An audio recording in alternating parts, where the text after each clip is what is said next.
नमस्कार। आज का हमारा टॉपिक रहेगा विटामिन से संबंधित एमसीक्यूज। पिछली क्लास में हमने विटामिन्स टॉपिक जो है वो पूरा विस्तार से पढ़ा था। विटामिन्स के रासायनिक नाम, उनके स्रोत, उनकी कमी से होने वाले रोग, ये सारी बातें हमने पिछली क्लास में पढ़ ली थी। अब उस टॉपिक से संबंधित जो एमसीक्यूज हैं वो आज की क्लास में कर रहे हैं, तो देखिए इनको आराम से। पहला क्वेश्चन जो है आपका, निम्नांकित भोजन में से किससे प्रति ग्राम सर्वाधिक ऊर्जा प्राप्त होती है। तो इसमें ध्यान रखिए, आपको बताया था कि हमारे भोजन में जो पोषक पदार्थ हैं वो कितने प्रकार के हैं, 7 प्रकार के। और 7 प्रकार के पोषक पदार्थों को हमने इस प्रकार से 2 भागों में विभाजित किया था। पहला वाला जो पोषक पदार्थ है उसका नाम है कार्बोहाइड्रेट। अनाज और मीठी चीजें खाते हैं उनसे हमें क्या प्राप्त होता है, कार्बोहाइड्रेट प्राप्त होता है। दूसरा ध्यान रखना है, तेल, घी, चिकनी चीजें खा रहे हैं उनसे क्या प्राप्त हो रहा है, वसा, जिसको इंग्लिश में हम वो क्या बोलते हैं, फैट। और तीसरा ध्यान रखेंगे, दाल, अंडा, दूध, दही ये सब खा रहे हैं उनसे क्या प्राप्त हो रहा है, प्रोटीन। इधर हमने जो पोषक पदार्थ रखे थे उनके नाम थे विटामिन, दूसरा था खनिज लवण जिसको इंग्लिश में हम मिनरल्स भी बोलते हैं, फिर था जल और उसके बाद थे रेशे। इनको 2 भागों में इसलिए विभक्त किया था कि ये जो इधर वाले हैं इनसे आपको ऊर्जा प्राप्त होती है, इनसे कभी भी ऊर्जा प्राप्त नहीं होती। तो क्वेश्चन पूछ लिया जाता है, निम्नलिखित में से किस खाद्य पदार्थ से ऊर्जा प्राप्त होती है या किससे नहीं होती है। बाकी ध्यान रखना है, ये जो 2 विभाजन किए हैं, जो इधर 3 है इन्हीं का पाचन होता है। ये पाचन तंत्र वाले टॉपिक में हमने पढ़ा था कि जटिल पोषक पदार्थ को सरल में बदलना क्या कहलाता है, पाचन। तो इन 3 का ही पाचन होता है, इनका पाचन नहीं होता, क्योंकि ये पहले से ही इनकी संरचना कैसी होती है, सरल होती है। अब यहाँ ध्यान रखिए कि ऊर्जा इन 3 से ही मिल रही है, और इसमें सर्वाधिक ऊर्जा जो है हमें किससे प्राप्त होती है, वसा से। यदि आप 1 ग्राम वसा खाते हैं तो जो ऊर्जा मिलेगी वो 9.3 किलो कैलोरी के आसपास मिलेगी। और यदि 1 ग्राम कार्बोहाइड्रेट खाया वसा खाने पे या चिकने पदार्थ खाने पे तो कितनी मिल रही है, 1 ग्राम से 9.3 किलो कैलोरी। और यदि कार्बोहाइड्रेट खाया है तो 1 ग्राम से मिल रही है 4.2 किलो कैलोरी। और यदि हम प्रोटीन खाते हैं तो 1 ग्राम से मिल रही है लगभग 4 किलो कैलोरी। तो सबसे ज़्यादा जो है प्रति ग्राम ऊर्जा किससे मिल रही है, वसा से।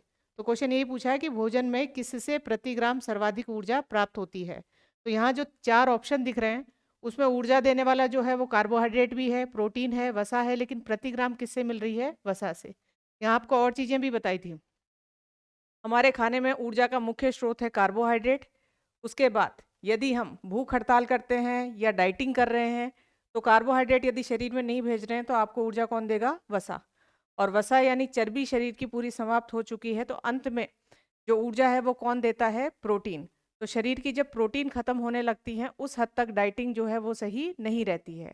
और एक आपको ग्लूकोज के बारे में बताया था जिसे कहा जाता है इंस्टेंट एनर्जी सोर्स। अब आगे देखिए, इसमें विटामिन शब्द जो है किसने प्रतिपादित किया।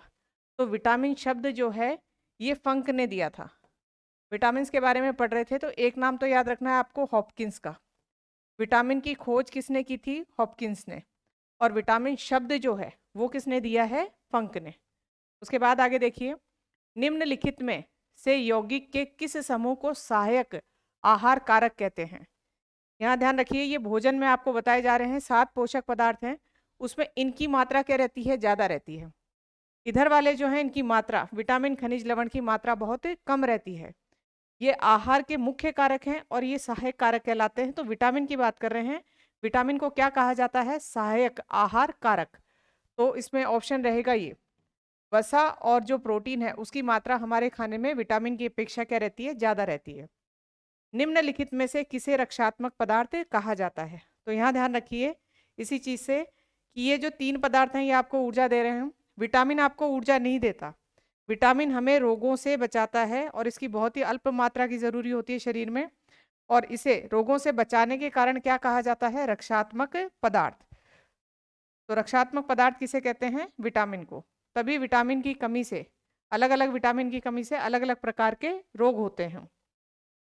उसके बाद देखिए, निम्नलिखित में से कौन विटामिन ए का सर्वोत्तम स्रोत है। ध्यान रखिए, आपको बताया था कि विटामिन ए जो है इसका रासायनिक नाम क्या है? Carotene, beta carotene. और ये बीटा कैरोटीन हमारे यकृत में जाके संश्लेषित होता है, किस में बदल जाता है? रेटिनॉल में। तो आप देखेंगे कि विटामिन ए के दो नाम मिल रहे हैं, कैरोटीन भी मिल रहा है और रेटिनॉल भी। तो कैरोटीन इसका कच्चा नाम है। अब यहाँ ध्यान रखिए, ये कैरोटीन जो है, ये कैरोटीन किससे संबंधित है? कैरेट से। विटामिन ए की सबसे ज़्यादा मात्रा किस में मिलती है? गाजर में मिलती है, जिसको हम क्या बोलते हैं? कैरोटीन।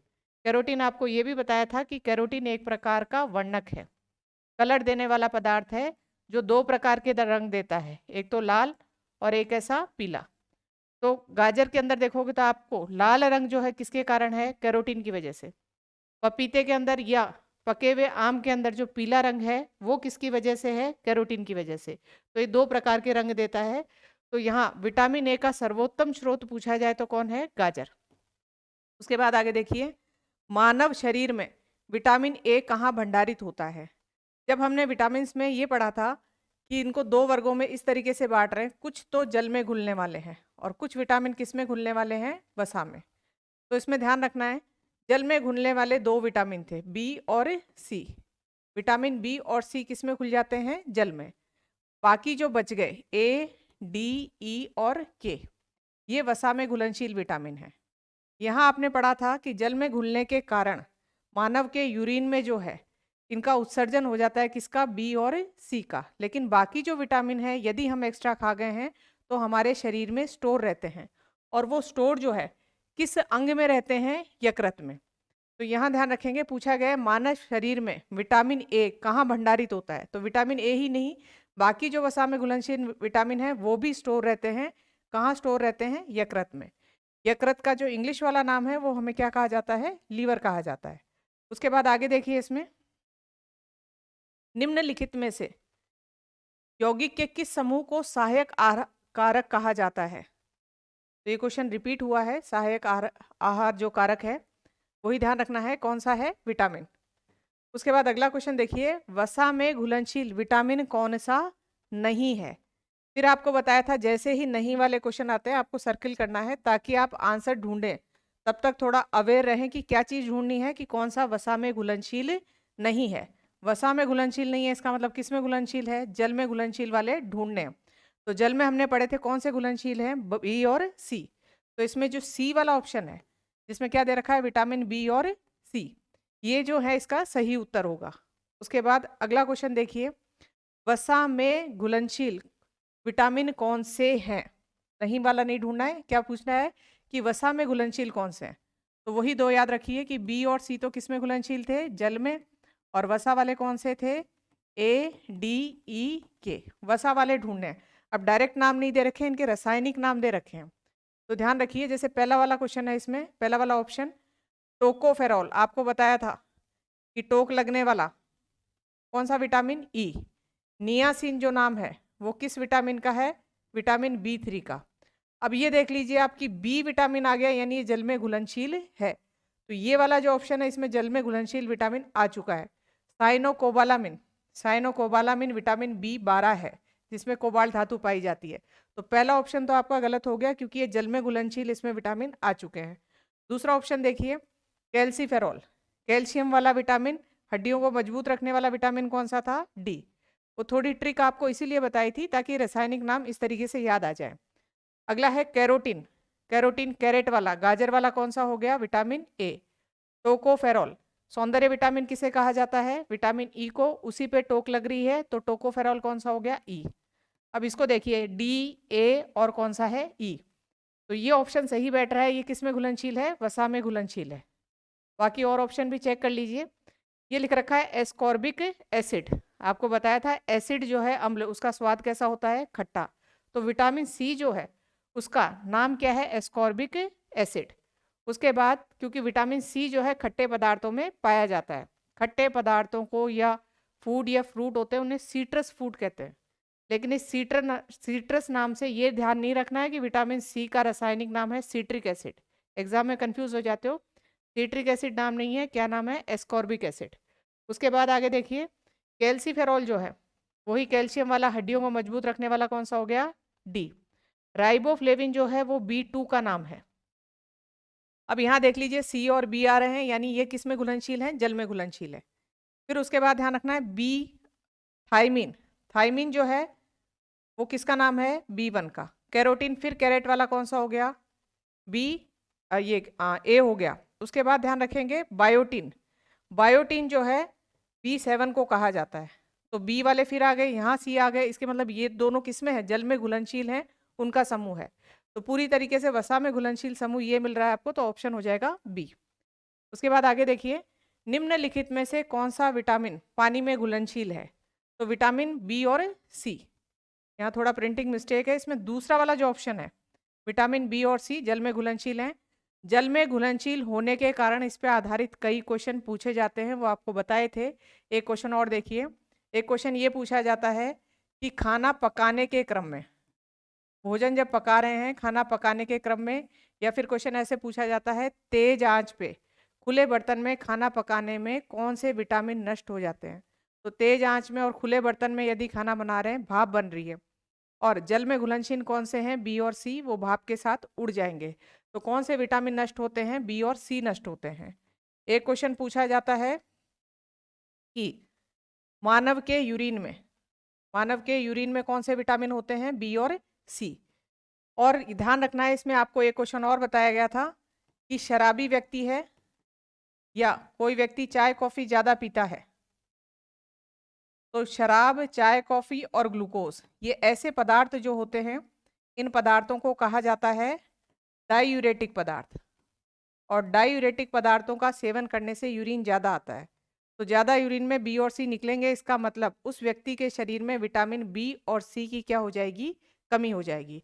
अब बार बार बताया जा रहा है नष्ट कौन से हो रहे हैं, बी और सी, लेकिन इन दोनों की तुलना की जाए तो सबसे जल्दी नष्ट कौन सा होता है, सी।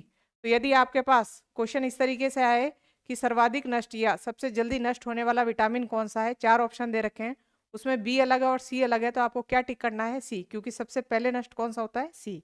इसीलिए इस पे आधारित एक क्वेश्चन और बनता है कि हमारा जो दैनिक आहार है, दैनिक आहार यानी डेली की जो डाइट है, उसमें कौन सा विटामिन अति आवश्यक है।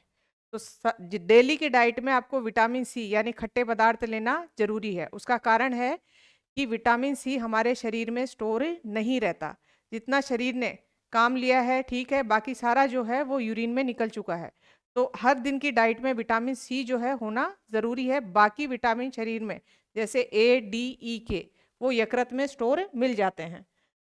तो ये इस पे आधारित क्वेश्चन है, आपको बता दिए हैं जल में घुलनशील होने के कारण।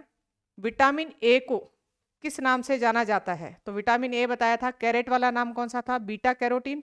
लेकिन बीटा कैरोटीन हमारे यकृत में जाके किस में बदलता है, रेटिनॉल में।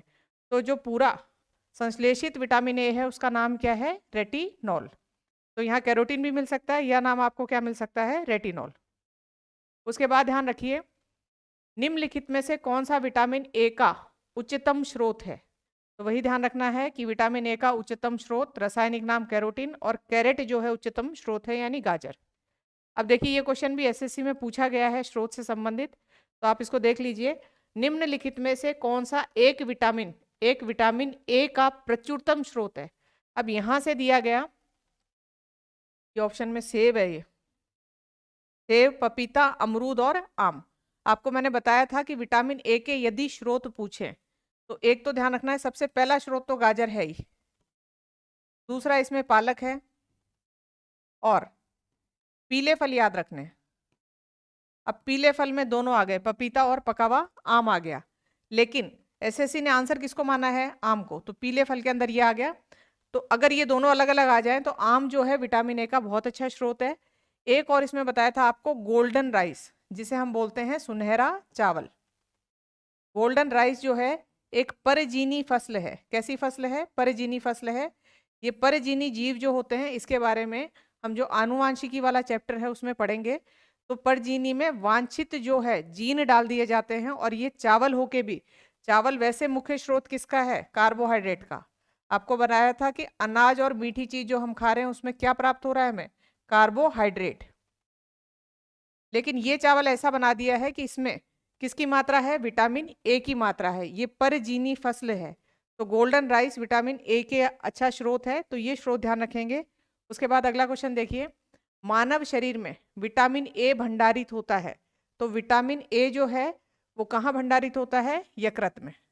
और एक चीज और बताई थी, ए डी ई के सारे ही स्टोर हो रहे हैं यकृत में, और बिना डॉक्टर से पूछे कई लोग विटामिन की गोली खुद से ले रहे हैं, तो विटामिन की प्रचुरता अधिकता हो जाती है शरीर में और वो यकृत में स्टोर होता जाता है और अपना फिर जहरीला प्रभाव दिखाते हैं, और इस कंडीशन को कहा जाता है हाइपर विटामिनोसिस।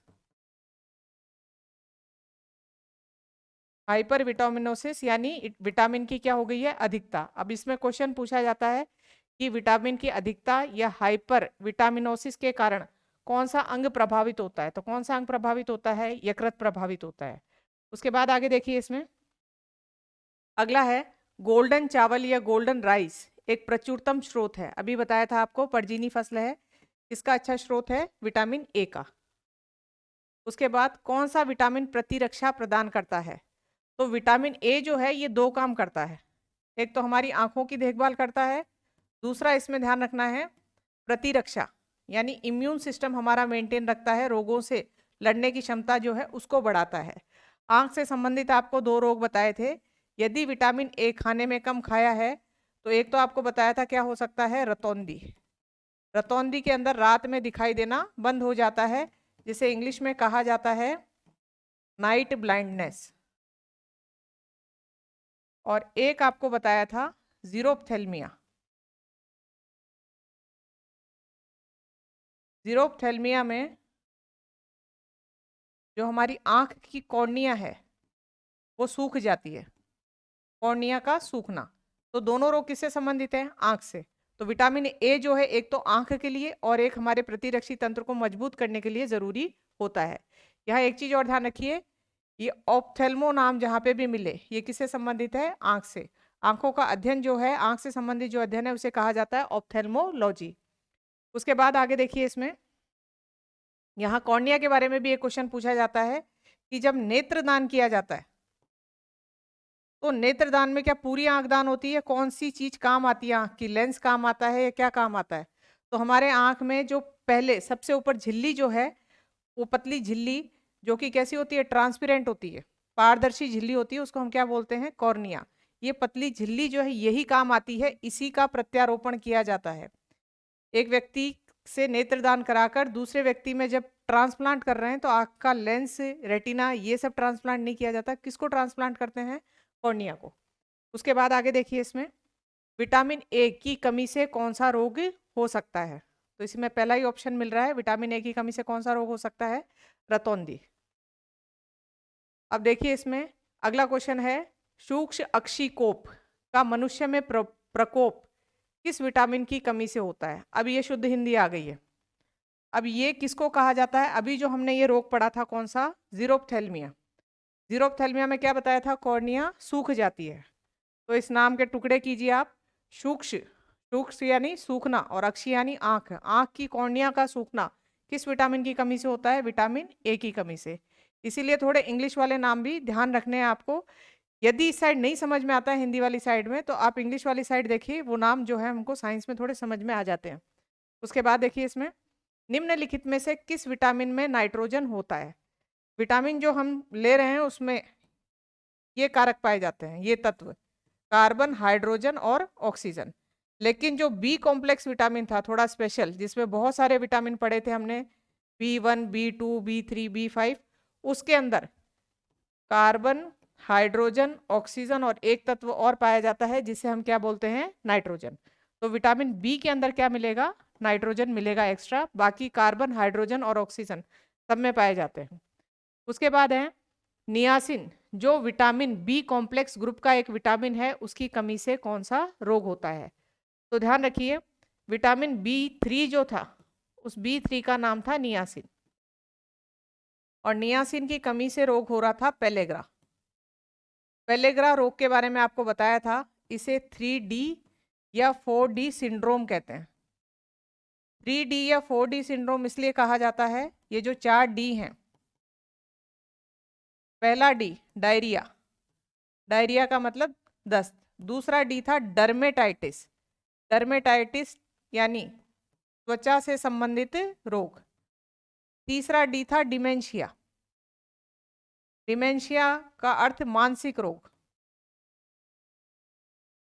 और चौथा था डेथ। यानी ये लक्षण आते हैं, इसलिए इसको 3D या 4D सिंड्रोम भी कहा जाता है। रोग का नाम है पेलेग्रा। किस विटामिन की कमी से हो रहा है? B3 की कमी से। B3 का रासायनिक नाम क्या है? नियासिन। तो यहाँ देखिए कई बार क्वेश्चन ऐसे भी आता है कि मानसिक रोग जो है किस विटामिन की कमी से हो रहा है। तो मस्तिष्क से संबंधित रोग आप देखेंगे, मानसिक रोग आपको B3 या नियासिन की कमी से मिलेगा। रोग का नाम क्या है? पेलेग्रा। इसलिए आपको एक B1 जो बताया था उसको अभी आगे देखते हैं, बेरी बेरी रोग को। विटामिन B12 में कौन सी आयन पाया जाता है? तो विटामिन B12 का जो रासायनिक नाम था, रासायनिक नाम था साइनोकोबालामिन। क्या नाम था? साइनोकोबालामिन। और इस नाम से ही यहाँ से पकड़ना है, ये है कोबाल्ट। तो इसमें कौन सी धातु पाई जाती है? कोबाल्ट धातु पाई जाती है। और विटामिन B12 के बारे में बताया था आपको कि हमारे शरीर में इसका संश्लेषण होता है। हमारी बड़ी आंत में एक जीवाणु बैठा है जिसका नाम क्या है? ई कोलाई जीवाणु, जो किसका संश्लेषण करता है? विटामिन B12 का। विटामिन B12 जो है वो शाकाहारी भोजन में नहीं पाया जाता, ये शाकाहारी भोजन में नहीं होता। तो जो लोग केवल शाकाहारी भोजन करते हैं उनको पूर्ति कहाँ से हो रही है? बड़ी आंत में एक जीवाणु बैठा है जिसका नाम है ई कोलाई, वो B12 का संश्लेषण कर रहा है। मनुष्य और ई कोलाई का आपस में संबंध कैसा है? ये दोनों साथ साथ रह रहे हैं और दोनों को फायदा हो रहा है। तो ये संबंध कैसा कहलाता है? सहजीवी। सहजीवी संबंध वो जिसमें दो जीव साथ साथ रहें और दोनों को संबंध से फायदा हो। एक संबंध होता है परजीवी, जिसमें दो जीव साथ साथ रहते हैं, एक को फायदा होता है एक को नुकसान। इसका उदाहरण दिया था आपको, अमरबेल जो है वो किसी पेड़ पे चढ़ जाती है, या इसको इंग्लिश में बोला जाता है कसकटा। तो ये दोनों साथ साथ रह रहे हैं, लेकिन अमरबेल जो है पोषण पूरा किससे चूसती है? पेड़ से। तो वो पेड़ तो सूख जाता है और अमरबेल हरी भरी रहती है। तो इस जो संबंध है उसमें एक को फायदा हो रहा है एक को नुकसान, वो संबंध क्या कहलाएगा? परजीवी। लेकिन ई कोलाई का मनुष्य के साथ कैसा संबंध है? सहजीवी। तो यदि B12 की कमी होती है तो या तो मेडिसिन से उसकी पूर्ति होगी या फिर मांसाहारी भोजन से होती है। शाकाहारी भोजन के अंदर ये नहीं होता है। B12 जो है, इससे जो एनीमिया हो रहा था वो थोड़ा स्पेशल प्रकार का एनीमिया था, उसका नाम था pernicious anaemia. Pernicious anaemia. Anaemia का अर्थ था खून की कमी। हमने पढ़ा था विटामिन B6, B9 और B12 सबकी कमी से क्या हो रहा है? एनीमिया, खून की कमी हो रही है। एक, यदि भोजन में लौह तत्व नहीं खाया तो उससे भी क्या है? उसकी कमी से भी एनीमिया रोग होता है। साधारण एनीमिया यदि हो रहा है, नॉर्मली जो होता है एनीमिया, उसमें इन दो की कमी रहती है, लौह तत्व और किसकी? B9 की। B9 का रासायनिक नाम क्या होता है? Folic acid. नॉर्मली ये एनीमिया होता है, लौह तत्व और फॉलिक एसिड की कमी का। इसीलिए जो नॉर्मल एनीमिया में गोली दी जाती हैं वो होती है IFA, आयरन और फॉलिक एसिड की गोलियां दी जाती हैं। लेकिन B12 से थोड़ा स्पेशल एनीमिया हो रहा है, जो है पर्नीशियस एनीमिया। रक्त वाले चैप्टर में हमने पढ़ा था कि RBC जो लाल रुधिर कोशिका होती हैं उनका जीवन काल होता है 120 दिन का। तो इस वाले एनीमिया में वो पूरी परिपक्व नहीं हो पाती, 120 दिन तक जीवित नहीं रह पाती हैं। तो ये ध्यान रखेंगे, इसमें RBC बनेगी पूरी, खून पूरा बनता है। इस एनीमिया में तो बनता ही कम है, इसलिए लौह तत्व और फॉलिक एसिड देके खून बनाया जाता है। अब यहाँ ध्यान रखिए, अगर रक्त कम बन रहा है तब तो कौन सा है? नॉर्मल एनीमिया है। लेकिन यहाँ बनेगा पूरा और RBC क्या हो जाएंगी? जल्दी नष्ट हो जाएंगी। तो ये एनीमिया कौन सा होता है? Pernicious anaemia. और ये एक तरीके से जानलेवा एनीमिया होता है। उसके बाद आगे देखिए, इसमें मसूड़ों से रक्तस्राव, दांतों का गिरना, अस्थियों का भंगुर होना, घाव भरने में देरी निम्नलिखित में से किस विटामिन की कमी से होता है? तो हमने पढ़ा था कि विटामिन C, जिसे हम क्या बोलते हैं? एस्कॉर्बिक एसिड, ये जो है इसकी कमी से एक रोग हो सकता है जिसका नाम था स्कर्वी। और स्कर्वी रोग में मसूड़ों से खून आता है।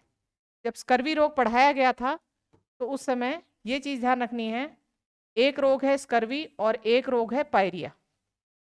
ये दोनों रोग मसूड़ों से संबंधित हैं। इसमें तो मसूड़ों से खून आ रहा है और इसमें ध्यान रखना है मुंह से दुर्गंध आती है। दोनों ही रोग मुख से संबंधित हैं, लेकिन पायरिया और स्कर्वी में अंतर है। स्कर्वी जो है ये एक हीनता रोग है। हीनता रोग यानी किसी चीज की कमी से हुआ है, इंग्लिश में बोलते हैं डेफिशिएंसी डिजीज है। किसकी कमी से हुआ है? विटामिन सी की कमी से। और ये देखेंगे तो ये एक संक्रामक रोग है। संक्रामक रोग है, सूक्ष्म जीव से हुआ है। ये किससे हुआ है? प्रोटोजोआ से हुआ है।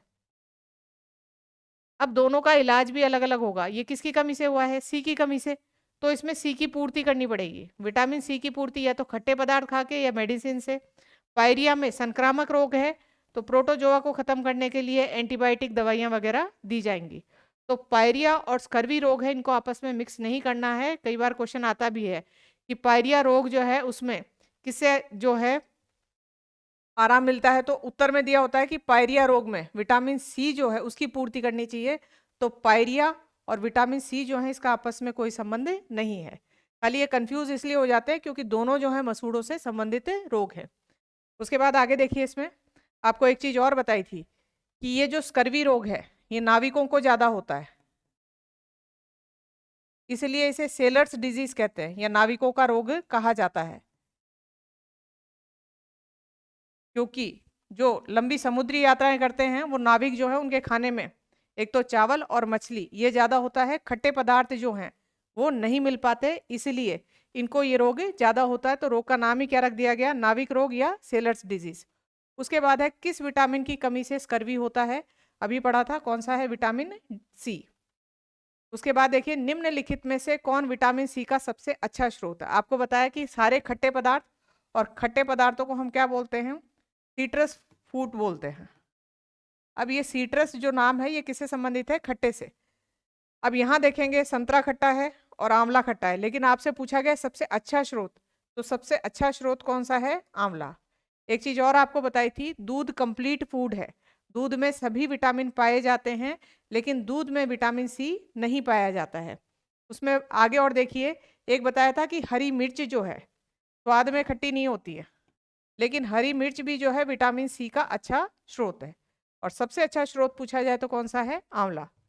उसके बाद ये भी बताया गया कि विटामिन सी जो है वो सबसे जल्दी नष्ट होने वाला विटामिन है, इसीलिए जो हमारा दैनिक आहार है, डेली की डाइट में विटामिन सी होना चाहिए। घाव भरने के लिए निम्न में से निम्नलिखित विटामिनों में से कौन सा सहायक है? तो एक तो स्कर्वी वाला रोग और एक कौन सा है? घाव भरने में सहायक। ये दोनों से बचाने के लिए कौन सा विटामिन सहायक है? Vitamin C. अगला है कैल्सीफेरॉल। अब नाम याद करिए, कैल्शियम। कैल्शियम यानी हड्डी, और हड्डी को मजबूत रखने वाला विटामिन कौन सा था? डी। तो कैल्सीफेरॉल जो नाम है रासायनिक यौगिक का सामान्य नाम क्या है? तो कॉमन नेम इसका मिलेगा विटामिन डी।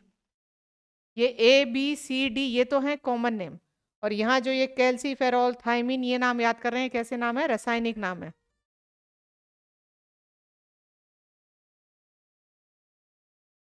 उसके बाद अगला देखिए, इसमें निम्नलिखित में से कौन सा विटामिन कैल्शियम के अवशोषण में सहायक होता है? ध्यान रखिए, आपको बताया था कि विटामिन डी जो है वो एक हार्मोन की तरह काम करता है। हार्मोन के बारे में अंतःस्रावी तंत्र में अच्छे से पढ़ा जाएगा। हार्मोन अब ये क्या काम कर रहा है हमारे शरीर में? हम जो भोज्य पदार्थ में कैल्शियम ले रहे हैं उस कैल्शियम को हड्डी में अवशोषित कराने में ये सहायक होता है। विटामिन डी हार्मोन की तरह काम कर रहा है, कैल्शियम का क्या कराता है? अवशोषण कराता है और हड्डी को मजबूत रखता है। और आपको बताया था कि विटामिन डी जो है हमारी त्वचा के नीचे एक पदार्थ पाया जाता है, और उस पदार्थ का नाम क्या है? उस पदार्थ का नाम है 7D हाइड्रोक्सी कोलेस्ट्रॉल। और यहाँ बताया था कि सूर्य की किरणें जब त्वचा पे पड़ती हैं, हम धूप में जाके बैठते हैं, तो उनमें कौन सी तरंगे हैं? यूवी रेस, पैराबैंगनी किरणें। ये तरंगे जो हैं ये इस 7D हाइड्रोक्सी कोलेस्ट्रॉल को किसमें बदल देती हैं? विटामिन डी में। इसलिए क्वेश्चन पूछा जाता है कि विटामिन डी का संश्लेषण हमारे शरीर के किस अंग में हो रहा है? तो किस अंग में होता है? त्वचा में होता है। और किसके द्वारा करवाया जा रहा है? सूर्य की किरणों द्वारा। इसलिए सूर्य से प्राप्त होने वाला या किरणों से प्राप्त होने वाला, या कई बार कहते हैं कि सनशाइन विटामिन किसे कहा जाता है? उन सबका उत्तर क्या लगाना है? Vitamin D. और इसका संश्लेषण कहाँ हो रहा है? विटामिन डी का संश्लेषण हो रहा है त्वचा के अंदर। और त्वचा में संश्लेषण होने के बाद ये शरीर में क्या काम करता है? कैल्शियम का अवशोषण किस में करवाता है? हड्डियों में, ताकि हड्डियां मजबूत रहें। तो यदि विटामिन डी की कमी होगी तो हड्डियां कमजोर होती हैं, और हड्डियां कमजोर होने से जो रोग होते हैं उनके नाम है रिकेट्स, और दूसरा रोग है ऑस्टियोमलेशिया। दोनों ही रोगों में हड्डियां कमजोर हो रही हैं, बस फर्क इतना है कि ये दोनों रोग अलग अलग हो रहे हैं। ये रोग तो हो रहा है बच्चों को और ये हो रहा है बड़ों में। और फिर बताया था आपको, एग्जाम में कंफ्यूज हो जाता है, याद रह जाते हैं कि रिकेट्स और ऑस्टियोमलेशिया जो है वो किसकी कमी से हो रहे हैं? विटामिन डी की। लेकिन ये मिक्स हो जाता है कौन सा रोग बच्चों को हो रहा है, कौन सा बड़ों को। तो इसको कैसे याद रखना है आपको? रिकेट्स या रैकेट खेलने का काम कौन करेगा? बच्चे। और ऑस्ट्रेलिया और मलेशिया कौन जाएंगे? बड़े। तो ये जो नाम है इनको अलग अलग कर लोगे, उससे क्वेश्चन गलत नहीं होगा। तो इसमें ध्यान रखना है कि कौन सा विटामिन कैल्शियम के अवशोषण में सहायक है? Vitamin D. उसके बाद अगला है, निम्न में से किसकी कमी से रिकेट्स होता है?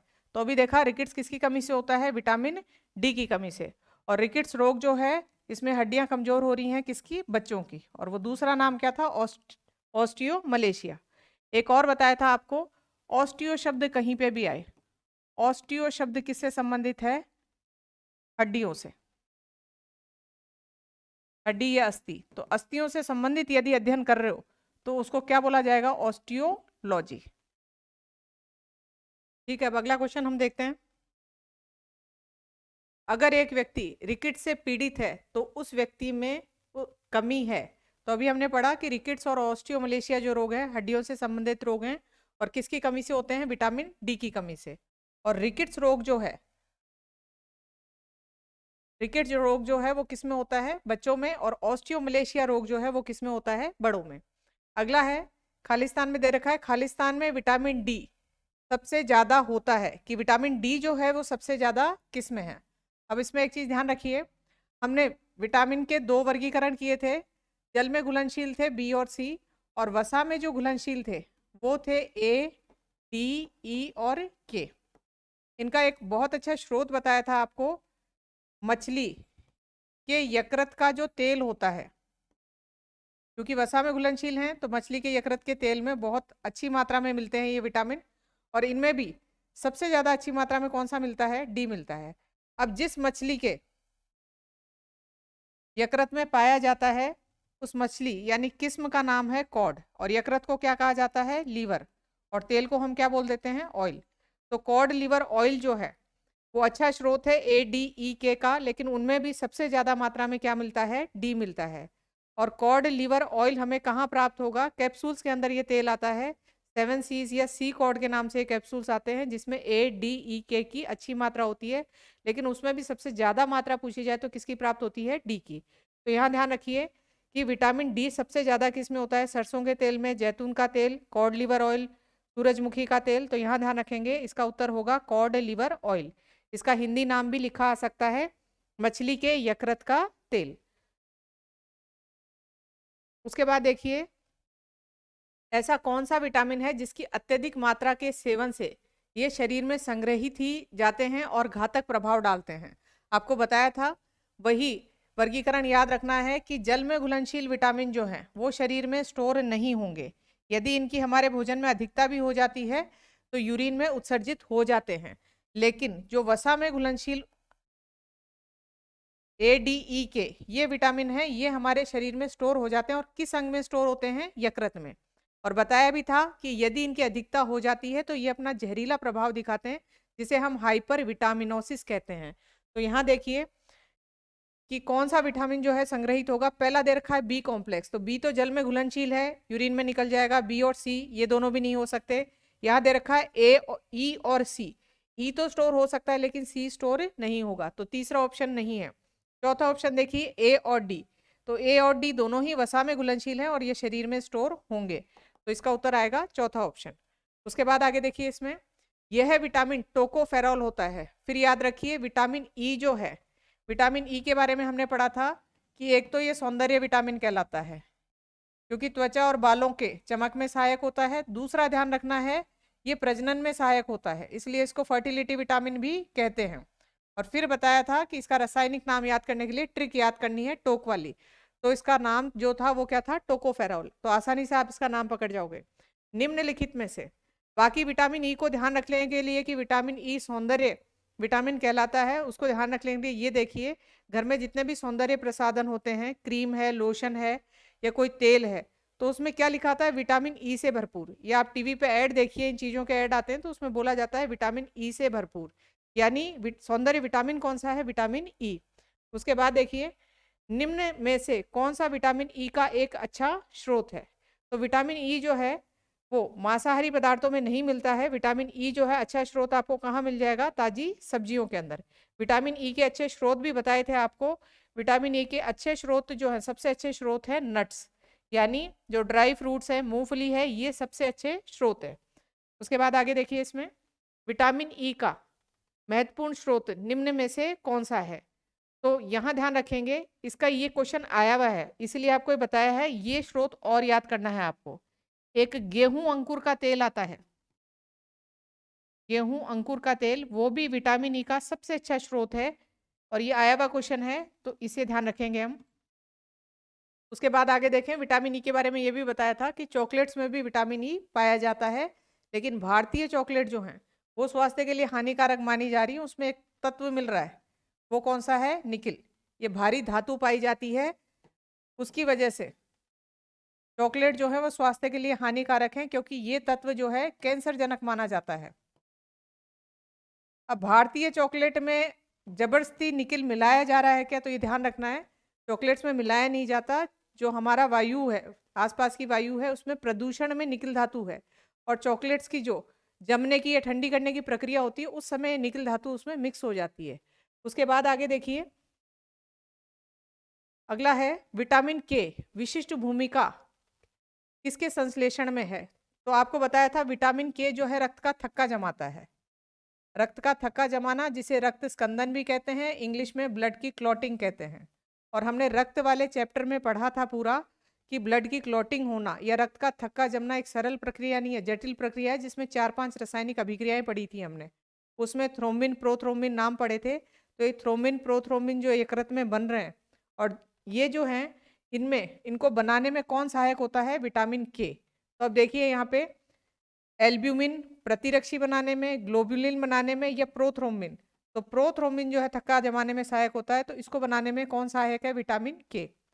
विटामिन के रक्त का थक्का बनने में सहायक है। अब इसमें आगे देखिए, रक्त का बहना क्या कहलाता है? हेमरेज। और ये हेमरेज को रोकता है, क्योंकि थक्का जमा रहा है, इसलिए इसे कौन सा विटामिन कहा जाता है? एंटी हेमरेजिक विटामिन कहा जाता है। उसके बाद आगे देखिए, निम्नलिखित में से किस युग्म में सही सुमेल नहीं है? तो फिर बताया कि नहीं वाले क्वेश्चन पे आप सर्किल कीजिए, यानी गलत वाला ढूंढना है। तो थाइमिन जो है वो विटामिन बी1 का नाम है, और बी1 की कमी से कौन सा रोग होता है? बेरी।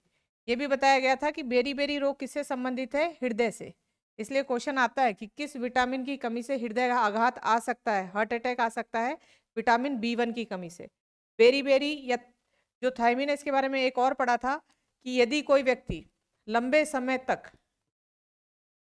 केवल पॉलिश्ड चावल खा रहा है, पॉलिश्ड चावल यानी छिलका उतरा हुआ चावल, इसके अलावा उसके खाने में और कोई चीजें नहीं है, केवल पॉलिश्ड चावल खा रहा है, तो उसके शरीर में किस विटामिन की कमी हो सकती है? बी1 की। और रोग कौन सा हो सकता है? बेरी। उसके बाद देखिए, एस्कॉर्बिक अम्ल बताया था। एस्कॉर्बिक अम्ल किसका नाम है? विटामिन सी का। और विटामिन सी की कमी से मसूड़ों से खून आता है, उस रोग का नाम क्या है? स्कर्वी। उसके बाद देखिए, इसमें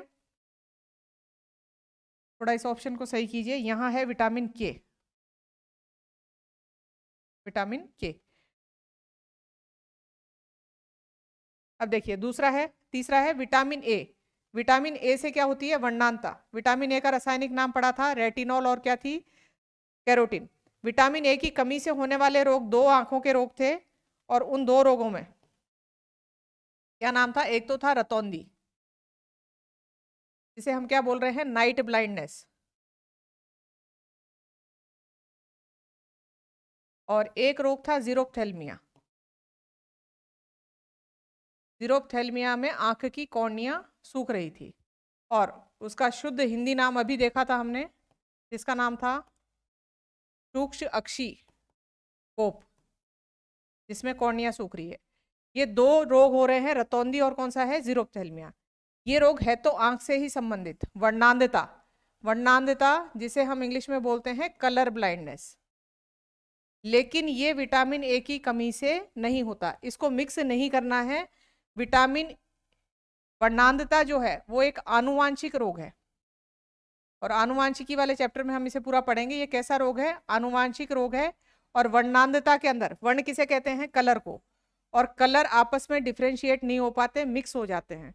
इसमें ज्यादातर लाल और हरे रंग की जो है वर्णांधता रहती है, अलग अलग नहीं कर पाते हैं कलर को। तो ये अलग चीज है, ये विटामिन ए की कमी से नहीं होती। ये कैसा रोग है? आनुवांशिक रोग है। विटामिन ए की कमी से जो आंखों के रोग थे वो रतौंधी था, और कौन सा था? जीरोफ्थैल्मिया।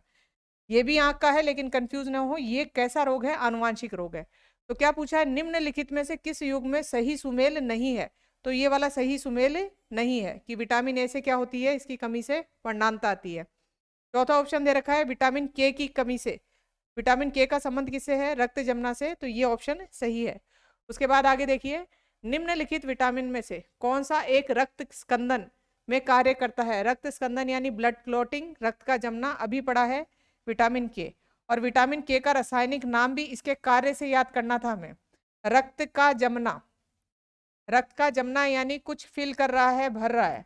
और इसका नाम बताया था आपको, इसका रासायनिक नाम ऐसे याद करना, फिल यानी फिलोक्विनोल।